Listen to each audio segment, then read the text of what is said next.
नमः शिवाय। प्रिय भक्तों, कैलाश पर्वत पर महादेव और माता पार्वती बैठे हुए थे। वातावरण शांत और दिव्य था। तभी माता पार्वती के मन में एक प्रश्न आया और उन्होंने भगवान भोलेनाथ से पूछा कि हे प्रभु, हे महादेव, आप तो तीनों लोकों के स्वामी हैं। मैं अक्सर देखती हूँ कि मनुष्य अपनी गरीबी और दुखों के लिए हमेशा अपने भाग्य को दोषी ठहराता है। क्या इंसान का भाग्य वास्तव में पत्थर की लकीर है जिसे बदला नहीं जा सकता? कृपया मुझे इस रहस्य को समझाएं। तब भगवान शिव ने देवी पार्वती के प्रश्नों को उत्तर देते हुए कहा, हे देवी, मनुष्य की सबसे बड़ी भूल यही है कि वह अपने कर्मों का फल भाग्य पर डाल देता है। भाग्य तो बस एक बीज है, लेकिन उसे अपनी मेहनत और कर्मों के सिंचन से वृक्ष बनाने का सामर्थ्य मनुष्य के पास ही होता है। सुनो देवी, मैं तुम्हें एक ऐसी कथा सुनाता हूँ जो इस सत्य को स्पष्ट कर देगी। उस रात जब पूरा गांव गहरी नींद में सो रहा था, तब नदी के किनारे एक युवक बैठा आसमान को घूर रहा था। उसकी आंखों में आंसू थे, हाथ कांप रहे थे और होठों पर सिर्फ एक ही सवाल था, अगर सब कुछ पहले से लिखा हुआ है तो फिर इंसान जीता किस लिए है? अगले ही पल उसने नदी में छलांग लगाने के लिए कदम बढ़ाया, लेकिन तभी पीछे से एक आवाज गूंजी, मौत से पहले अपने भाग्य का सच जानना चाहता है तो मेरे साथ चल।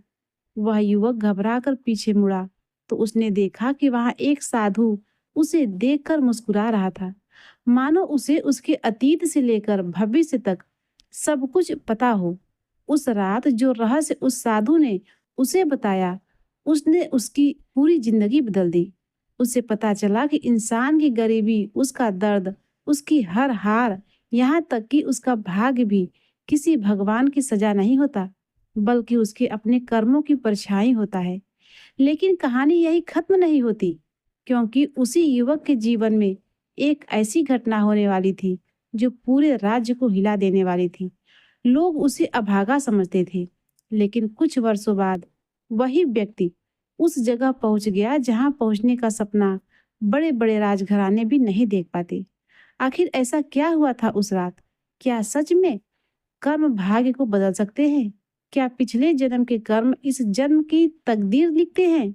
और अगर भाग्य पहले से लिखा हुआ है तो फिर मेहनत करने का क्या अर्थ है? आज की यह कथा सिर्फ मनोरंजन नहीं, बल्कि जीवन का वह रहस्य है जिसे समझ लेने के बाद इंसान कभी खुद को कमजोर नहीं समझता। इसीलिए इस कहानी को प्रिय भक्तों अंत तक जरूर देखिएगा, क्योंकि आखिरी रहस्य आपको सोचने का तरीका हमेशा के लिए बदल देगा। प्रिय भक्तों, पहाड़ियों और घनों जंगलों से घिरे हुए विराटपुर नामक के एक छोटे से गांव में एक युवक रहता था, जिसका नाम था देवांश। गांव के लोग कहते थे कि उस लड़के की किस्मत जन्म से ही टूटी हुई है। बचपन में माता पिता का साया सिर से उठ गया, घर में ना धन बचा था न जमीन।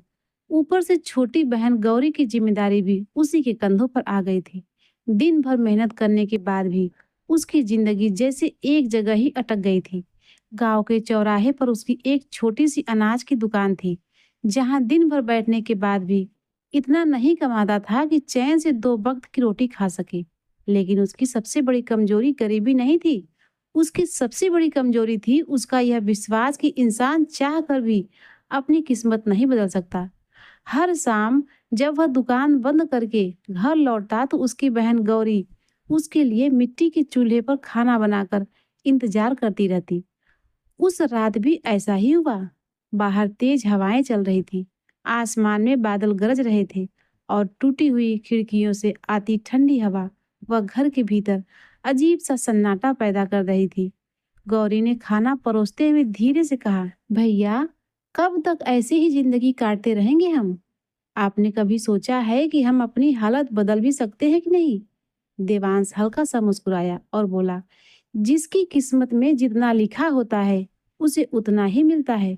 इंसान लाख कोशिश कर ले, भाग्य से ज्यादा कभी नहीं पा सकता। गौरी गौरी ने उसकी तरफ देखा और कहा, लेकिन माँ हमेशा कहती थी कि मेहनत करने वालों के लिए रास्ते खुद भगवान बनाते हैं। यह सुनकर देवांश ने थकी हुई आवाज में जवाब दिया, भगवान रास्ते उन्हीं के लिए बनाते हैं जिनकी तकदीर अच्छी होती है। गौरी चुप हो गई, लेकिन उस रात उसके मन में बेचैनी बढ़ती चली गई।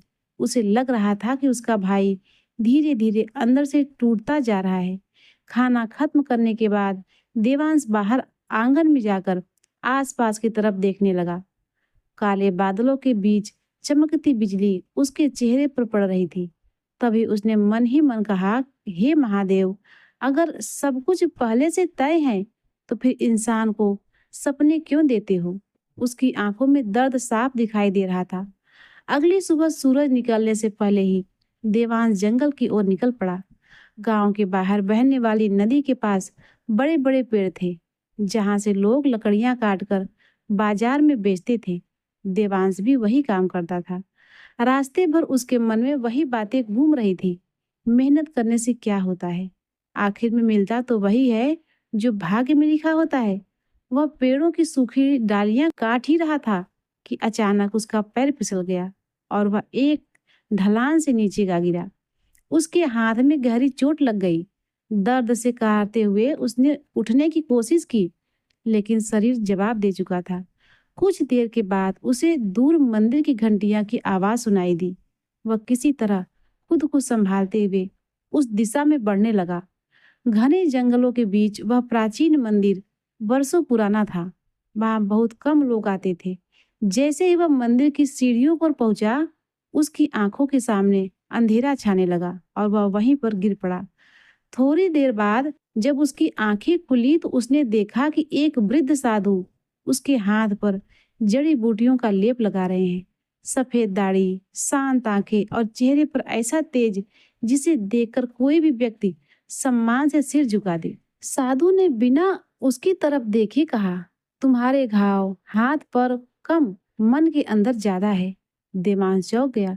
उसने पूछा, आप मुझे जानते हैं? साधु हल्का सा मुस्कुराए और बोले, तुम्हारे जैसे लोगों को पहचानने के लिए नाम जानना जरूरी नहीं होता। तभी पीछे से गौरी की घबराई हुई आवाज आई। भैया! वह भागती हुई मंदिर तक पहुंची और देवांश को देखकर उसकी आंखों में आंसू आ गए। उसने कहा, सुबह से आपको ढूंढ रही थी। मन बहुत घबरा रहा था। साधु दोनों भाई बहन को ध्यान से देख रहे थे। फिर उन्होंने धीमी आवाज में कहा, तुम दोनों सिर्फ गरीबी से नहीं लड़ रहे हो, तुम अपनी सोच से लड़ रहे हो। देवांश को यह बात अजीब सी लगी। उसने कहा, महाराज, इंसान अपनी किस्मत से ज्यादा कुछ नहीं पा सकता, यही सत्य है। यह सुनते ही महात्मा मुस्कुराए, लेकिन इस बार उनकी मुस्कान रहस्यमयी थी।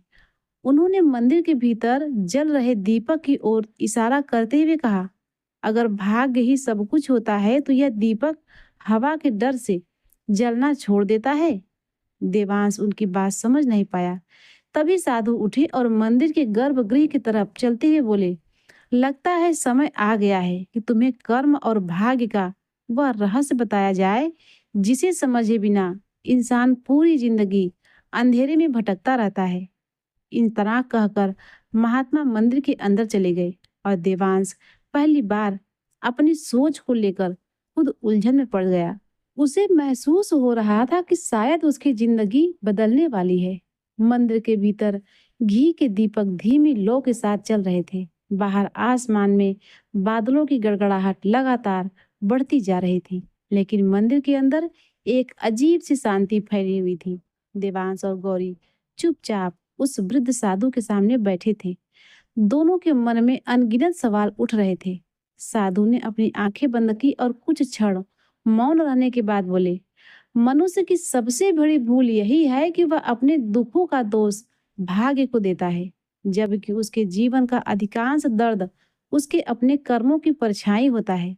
देवांश ने तुरंत कहा, लेकिन महात्मा, अगर सब कुछ कर्मों से ही होता है तो कुछ लोग जन्म से अमीर और कुछ जन्म से गरीब क्यों होते हैं? कोई बिना मेहनत किए सब कुछ पा लेता है और कोई पूरी जिंदगी संघर्ष करता रहता है। महात्मा ने उसकी तरफ देखा और बोले, तुम्हारे प्रश्न का उत्तर शब्दों में नहीं, एक कथा में छिपा है। यह कथा एक ऐसे व्यक्ति की है जिसने अपनी एक भूल से अपना पूरा भाग्य बदल दिया। इतना कहकर महात्मा मंदिर की दीवार के सहारे बैठ गए। बाहर बिजली चमकती और उसी के साथ उनकी गंभीर आवाज पूरे मंदिर में गूंज उठी। महात्मा ने कहा, वर्षों पहले चंद्रगढ़ नाम के राज्य में एक विराट नाम का प्रसिद्ध व्यापारी रहता था। उसके पास इतना धन था कि लोग कहते थे अगर वह चाहे तो आधा राज्य खरीद सकता है। महलों जैसी हवेली, सोने चांदी के बर्तन, सैकड़ों नौकर और दूर दूर तक उसका व्यापार फैला हुआ था। लेकिन उस व्यापारी की सबसे बड़ी कमजोरी थी उसका घमंड। उसे अपने धन और शक्ति पर इतना अभिमान था कि वह गरीबों को इंसान तक नहीं समझता था। देवांश और गौरी ध्यान से कथा सुन रहे थे। महात्मा बोले, विराट की एक बेटी थी जिसका नाम था मीना। वह रूप में अत्यंत सुंदर थी, बुद्धि में तेज थी, लेकिन अपने पिता की तरह अहंकारी भी थी। उसे लगता था कि संसार में धन से बड़ा कुछ नहीं है। जो गरीब है वह सम्मान योग्य नहीं है। महात्मा ने कुछ पल रुककर देवांश की तरफ देखा और फिर बोले, एक दिन पूरे राज्य में विशाल मेला लगा। दूर दूर से लोग वहां पहुंचे। नाच गाने, दुकानें, भीड़ और उत्सव का माहौल था। मीना भी अपनी सहेलियों के साथ मेले में घूमने चली गई। उसके पीछे नौकर चल रहे थे ताकि कोई साधारण व्यक्ति उसे टकरा न जाए। तभी अचानक भीड़ के बीच में एक बूढ़ा भिखारी, जो ठीक से चल भी नहीं पा रहा था, लड़खड़ा कर मीना से टकरा गया। गौरी की आंखें कहानी में डूब चुकी थी। महात्मा बोले, वह बूढ़ा व्यक्ति जमीन पर गिर पड़ा। उसके हाथ कांप रहे थे। उसके डरते हुए, मुझे माफ कर दो बेटी, मेरा संतुलन बिगड़ गया था। लेकिन उस समय मीना के चेहरे पर दया नहीं, घृणा थी। उसने क्रोध में कहा, तुम जैसे लोग इस दुनिया पर बोझ हो, ना खुद जी पाते हो, ना दूसरों को चैन से जीने देते हो। देवांश ध्यान से सुन रहा था। साधु की आवाज और गंभीर हो गई। वह बूढ़ा व्यक्ति बहुत देर तक जमीन पर पड़ा रहा। भीड़ तमाशा देखती रही, लेकिन किसी ने उसकी मदद नहीं की, क्योंकि सब व्यापारी की बेटी से डरते थे। आखिर वह बूढ़ा कांपते हुए उठा और जाते जाते सिर्फ एक ही बात कहा, जिस दिन तुम्हें दूसरों का दर्द महसूस होगा, उसी दिन तुम्हारा घमंड टूट जाएगा। मंदिर में अचानक तेज हवा चली और दीपक की लौ कांप उठी।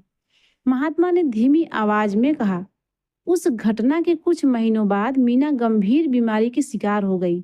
बड़े बड़े वैद्य बुलाए गए, लेकिन कोई उसे ठीक नहीं कर पाया। धीरे धीरे उसके दोनों पैर काम करना बंद कर चुके थे। जिस लड़की को अपने रूप और घमंड पर अभिमान था, अब वह बिस्तर से उठ नहीं पा रही थी। देवांश की आंखें फैल गई। उसने पूछा, क्या उसी बूढ़े की बद्दुआ थी? महात्मा मुस्कुराए और बोले, नहीं, यह उसके अपने कर्मों का फल था। संसार में हर अपमान, हर घमंड, हर अन्याय कहीं न कहीं लौट कर जरूर आता है। फिर महात्मा ने कहा, विराट अपनी बेटी को लेकर पूरे राज्य में घूमता रहा। मंदिर गया, वैद्यों के आगे हाथ जोड़े, साधुओं के चरणों में गिरा, लेकिन कहीं समाधान नहीं मिला। आखिर एक दिन एक महात्मा के पास पहुंचा। उस महात्मा ने उसकी बेटी को देखते ही कहा, तुम्हारी बेटी की बीमारी शरीर की नहीं, आत्मा की है। देवांश अब पूरी तरह कहानी में डूब चुका था। उसने पूछा, फिर क्या हुआ महाराज? साधु ने उसकी ओर देखते हुए कहा, महात्मा ने विराट से कहा, जिस इंसान ने दूसरों के दर्द का मजाक उड़ाया हो, उसे पहले दूसरों का दर्द समझना ही सीखना होगा। तुम्हारी बेटी भी तभी ठीक होगी जब उसके कर्म बदलेंगे। गौरी ने धीरे से पूछा, क्या उसके बाद वह बदल गई? साधु ने गहरी सांस ली और बोले, यही तो इस कथा का सबसे बड़ा मोड़ था। इतना कहकर साधु अचानक चुप हो गए। बाहर बारिश शुरू हो चुकी थी। मंदिर के भीतर फैला सन्नाटा अब और भी रहस्यमयी लग रहा था। देवांश के मन में पहले ही बार यह सवाल उठा कि क्या सच में इंसान अपने कर्मों से अपना भाग्य बदल सकता है? महात्मा की बातें सुनने के बाद देवांश गहरे सोच में डूब गया। उसे पहली बार महसूस हो रहा था कि शायद जीवन सिर्फ किस्मत के भरोसे नहीं चलता। बाहर बारिश लगातार होती जा रही थी और मंदिर में पत्थरों से टकराती बूंदों की आवाज माहौल को और भी रहस्यमयी बना रही थी। तभी गौरी ने धीमी आवाज से पूछा, हे गुरुवर, फिर उस लड़की का क्या हुआ? महात्मा ने अपनी आंखें खोली और बोले, जिस दिन इंसान का घमंड टूटता है, उसी दिन उसके जीवन का नया अध्याय शुरू होता है। महात्मा आगे कहने लगे, महात्मा की बातें सुनने के बाद पहली बार मीना पूरी रात रोती रही। उसे बार बार वही बूढ़ा भिखारी याद आ रहा था, जिसे उसने सबके सामने अपमानित किया था। अगले ही दिन उसने अपने पिता से कहा कि वह महल में नहीं रहेगी। वह उन लोगों के बीच जाना चाहती है जिनके दर्द का उसने कभी मजाक उड़ाया था। यह सुनकर व्यापारी विराट चौंक गया। उसने कहा, तुम व्यापारी की बेटी हो, तुम्हारा काम गरीबों के बीच रहना नहीं। लेकिन मीना ने जवाब दिया, पिताजी, शायद इसी घमंड ने मुझे इस हालत तक पहुंचाया है। कुछ दिनों बाद पूरे राज्य में एक ऐसा दृश्य देखा जिसकी किसी ने कल्पना तक नहीं की थी। वही घमंडी लड़की अब गांव-गांव जाकर गरीबों की मदद कर रही थी। जो हाथ कभी केवल आभूषण संभालते थे, वही हाथ अब भूखों को भोजन बांट रहे थे। वह बीमार लोगों के पास बैठती, उनके घाव साफ करती और घंटों उनसे बातें करती, उनकी बातें सुनती।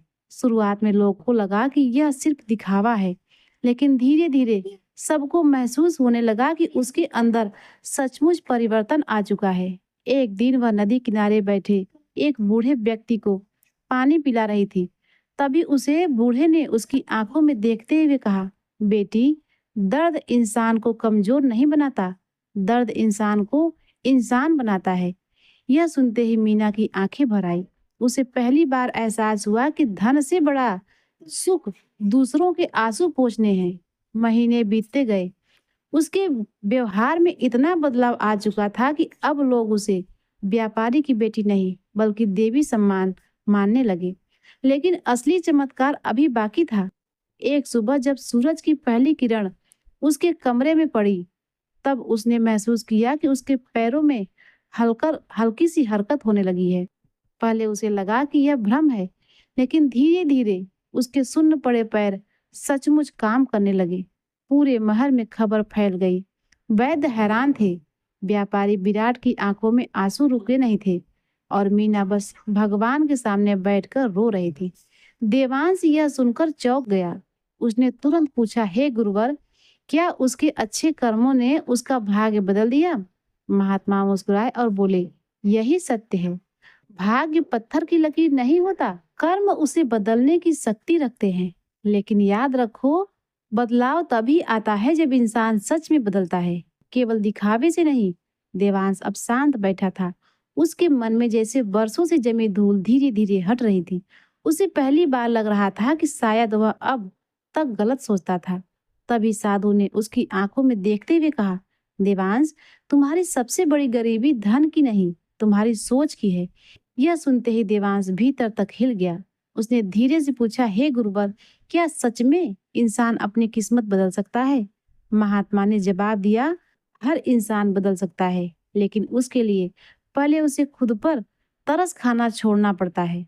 उसी समय मंदिर के बाहर अचानक किसी के दौड़ने की आवाज सुनाई दी। अगले ही पल एक आदमी घबराया हुआ मंदिर के अंदर आया और हाँफते हुए बोला, महाराज, जल्दी चलिए, गांव में बहुत बड़ा अनर्थ हो गया है। महात्मा तुरंत खड़े हो गए। देवांश और गौरी भी घबरा गए। उन्हें बिल्कुल अंदाजा नहीं था कि अगले कुछ घंटों में उनकी जिंदगी पूरी तरह बदलने वाली है। मंदिर के भीतर अचानक फैली घबराहट ने माहौल पूरी तरह बदल दिया। वह आदमी तेजी से सांस लेते हुए बोला, महाराज, नदी का पानी गांव में घुस आया है। कई घर डूब चुके हैं। लोग मदद के लिए चिल्ला रहे हैं। यह सुनते ही साधु बिना एक पल गंवाए मंदिर से बाहर निकल पड़े। देवांश और गौरी भी उनके पीछे दौड़ पड़े। जब वे गांव पहुंचे तो चारों तरफ अफरा तफरी मची हुई थी। तेज बारिश के कारण नदी उफान पर थी। मिट्टी की कई घर ढह चुके थे। लोग अपने बच्चों और सामान को बचाने के लिए भाग रहे थे। चीख पुकार से पूरा गांव कांप उठा। देवांश ने पहली बार इतनी भयानक स्थिति देखी थी। तभी उसकी नजर एक टूटते हुए घर पर पड़ी, जहां एक छोटी बच्ची अंदर फंसी हुई जोर जोर से रो रही थी। गांव वाले दूर खड़े थे, क्योंकि घर कभी भी पूरी तरह गिर सकता था। कोई अंदर जाने की हिम्मत नहीं कर पाता था।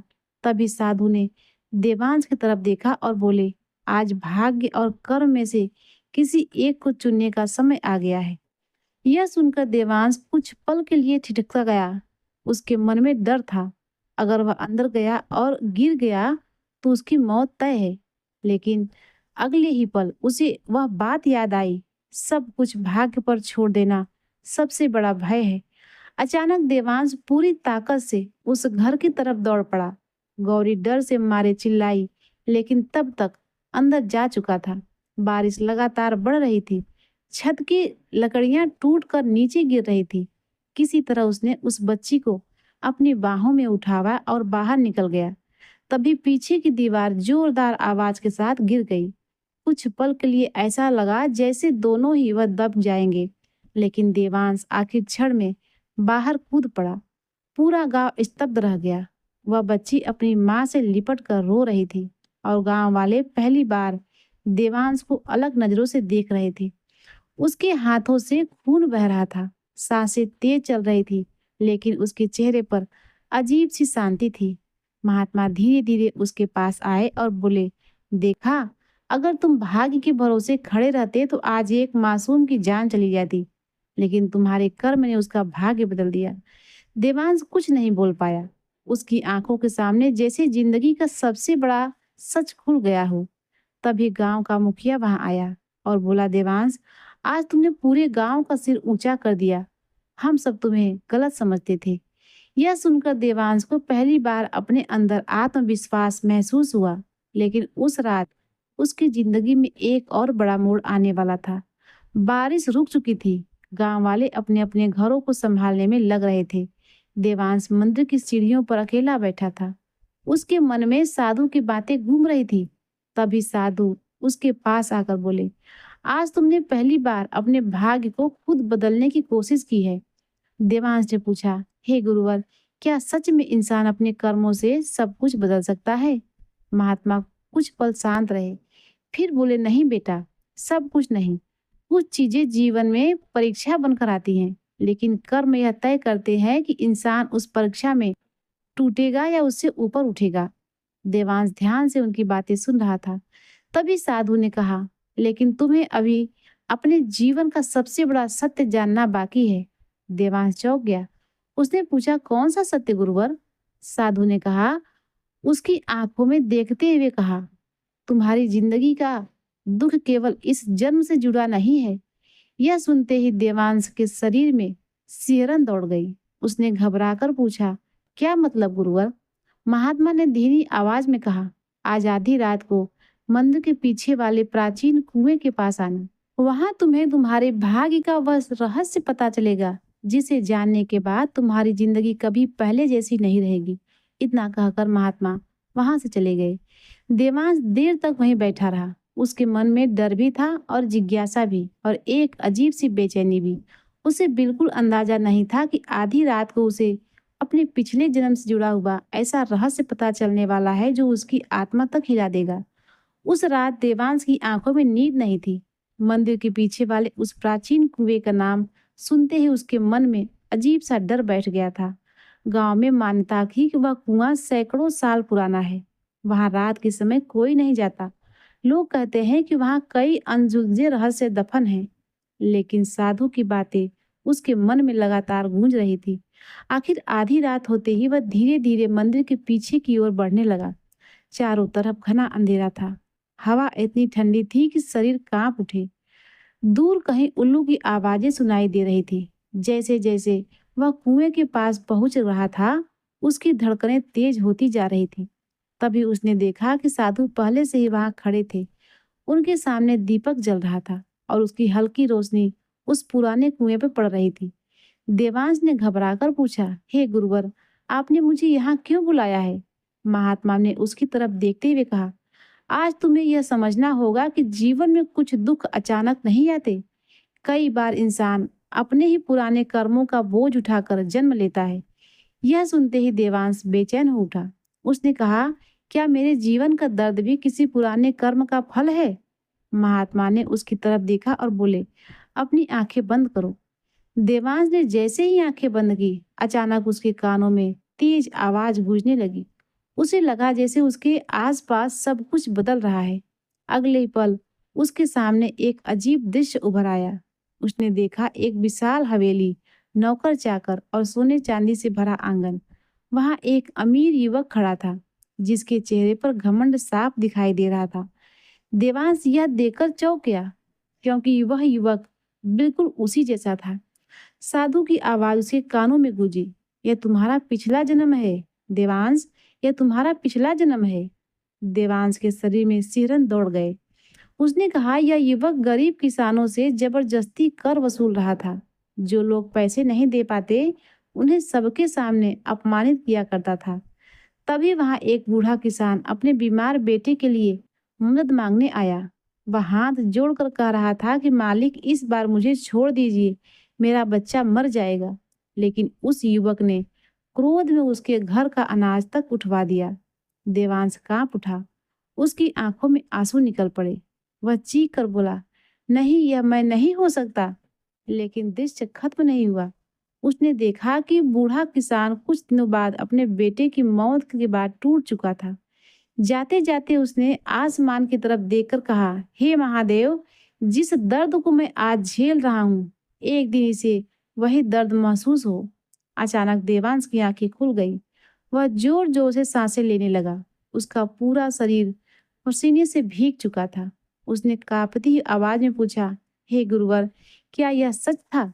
महात्मा ने शांत स्वर में कहा, मनुष्य अपने कर्मों से कभी नहीं बच सकता। तुम्हारे इस जन्म का संघर्ष उसी घमंड का परिणाम है। देवांश की आंखों से लगातार आंसू बह रहे थे।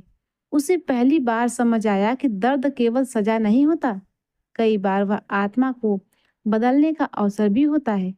तभी साधु बोले, लेकिन याद रखो, पिछले जन्म के कर्म तुम्हारा वर्तमान तय कर सकते हैं, तुम्हारा भविष्य नहीं। भविष्य आज के कर्म तय करते हैं। देवांश अब पूरी तरह बदल चुका था। उसने हाथ जोड़कर कहा, महाराज, मुझे रास्ता दिखाइए, मैं अपनी जिंदगी बदलना चाहता हूँ। महात्मा मुस्कुराए और बोले, रास्ता तुम्हें कल सुबह मिलेगा, लेकिन उस रास्ते पर चलने के लिए त्याग, साहस और धैर्य चाहिए। इतना कहकर महात्मा वहां से चले गए। देवांश कुछ देर तक उसी कुएं के पास बैठा रहा। उसके मन में पहली बार भाग्य को लेकर डर नहीं, बल्कि अपने कर्मों को बदलने की आग जल रही थी। लेकिन उसे बिल्कुल अंदाजा नहीं था कि अगली सुबह उसके सामने ऐसा अवसर आने वाला है जो उसकी पूरी जिंदगी बदल देगा। सुबह जैसे ही सूरज की पहली किरण गांव पर पड़ी, देवांश मंदिर पहुंच गया। रात भर वह सो नहीं पाया था। उसके मन में बार बार वही दृश्य घूम रहे थे जो उसने कुएं के पास देखे थे। उसे अब समझ आ चुका था कि इंसान का सबसे बड़ा दुश्मन उसका घमंड और हार मान लेने वाली सोच होती है। जैसे ही वह मंदिर की सीढ़ियों पर चढ़ा, उसने देखा कि साधु पहले से ही वहां बैठे उसका इंतजार कर रहे हैं।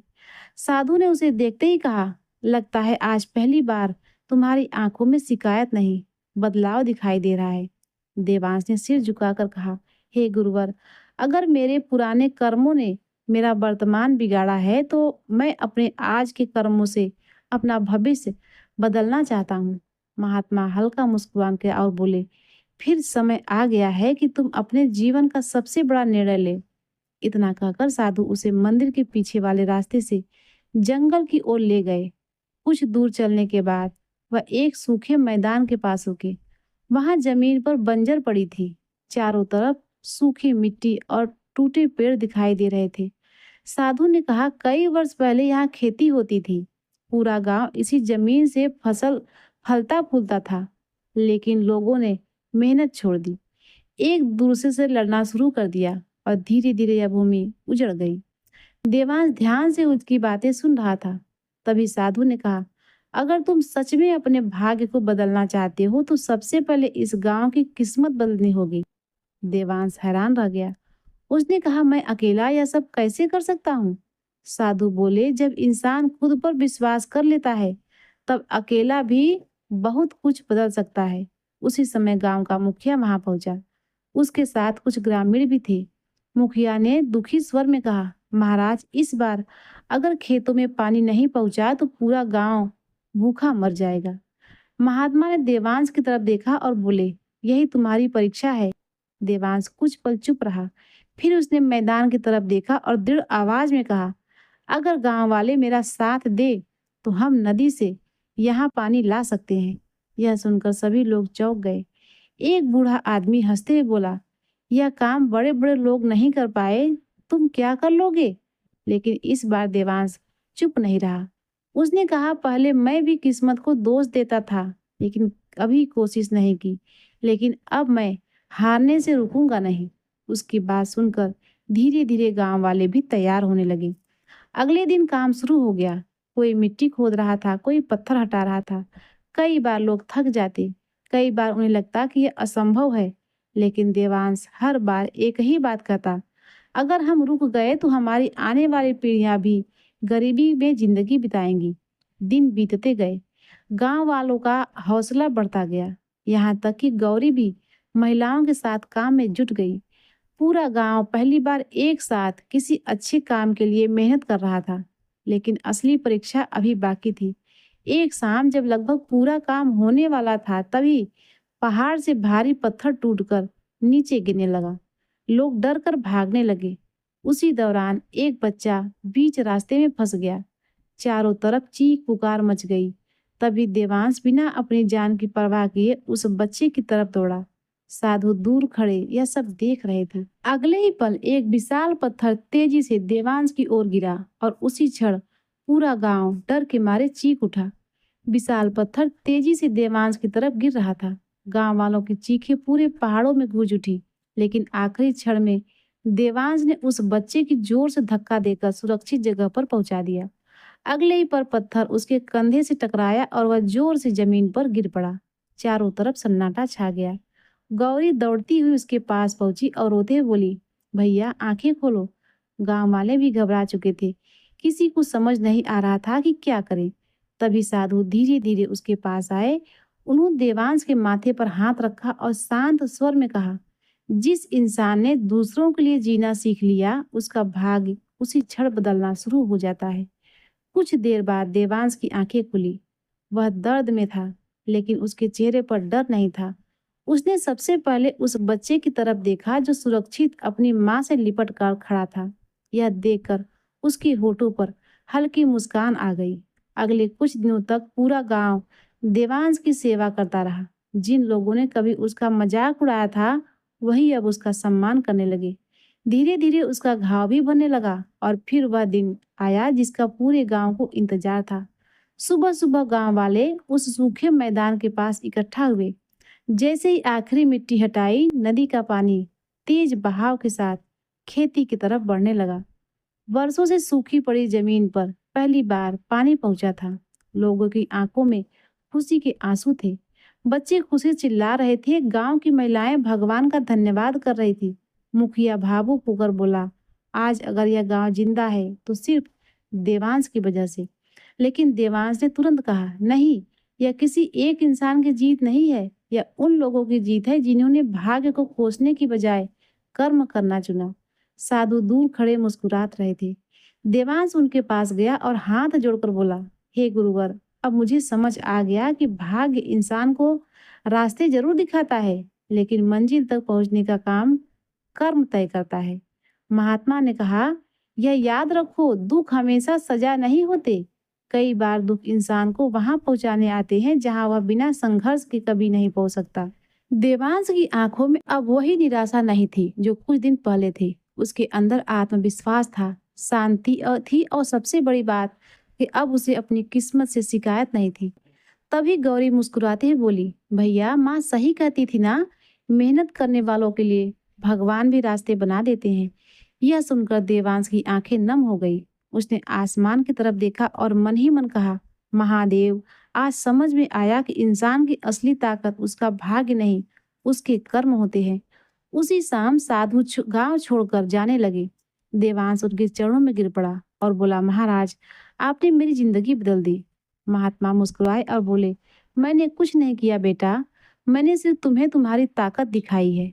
इतना कहकर साधु आगे बढ़ गए, लेकिन कुछ दूर जाकर अचानक रुक गए और बिना पीछे देखे बोले, जब भी जिंदगी में अंधेरा लगे, भाग्य को मत कोसना, बस अपने कर्मों का दीपक जलाए रखना। धीरे धीरे महात्मा धुंध में गायब हो गए। देवांश देर तक उन्हें जाता हुआ देखता रहा। उसे ऐसा लग रहा था मानो उसके जीवन का एक नया जन्म हो गया है। कुछ दिन के बाद विराटपुर गांव पूरी तरह बदल गया। खेत फिर से हरे भरे होने लगे। लोगों के चेहरे पर खुशियां लौट आई और देवांश अब वही गरीब और टूटा हुआ युवक नहीं रहा। वह गांव के लिए उम्मीद बन चुका था और शायद यही जीवन का सबसे बड़ा सत्य है। भाग्य इंसान को परिस्थितियां देता है, लेकिन उन परिस्थितियों को बदलने की शक्ति उसके कर्मों में होती है। जो इंसान हर हार के बाद भी प्रयास करता रहता है, एक दिन किस्मत भी उसी के सामने सिर झुका देती है। अगर इंसान खुद पर विश्वास कर ले तो वह अपने जीवन की सबसे बड़ी अंधेरी रात को भी नई सुबह में बदल सकता है। प्रिय भक्तों, आज की अगर यह वीडियो आपको पसंद आई हो तो हमारे चैनल को सब्सक्राइब अवश्य करें। मिलते हैं इसी तरह से धार्मिक और आध्यात्मिक बद कथाओं को लेकर अगले वीडियो में। तब तक के लिए नमस्कार।